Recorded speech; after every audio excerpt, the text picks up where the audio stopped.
1 Minute English.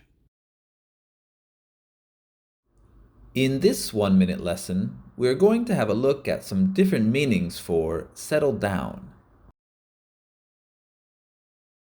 Settle down can mean to become quiet, calm, or orderly.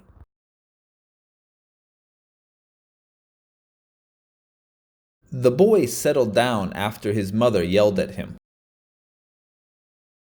Settle down can also mean start living in a place where you plan to stay for a long time.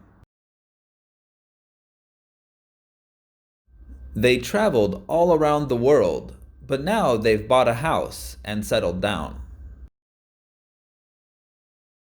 Another meaning of settle down is to get into a comfortable position. She likes to settle down with a good book. Give it a go. Try making a sentence using settle down and leave it in the comments below.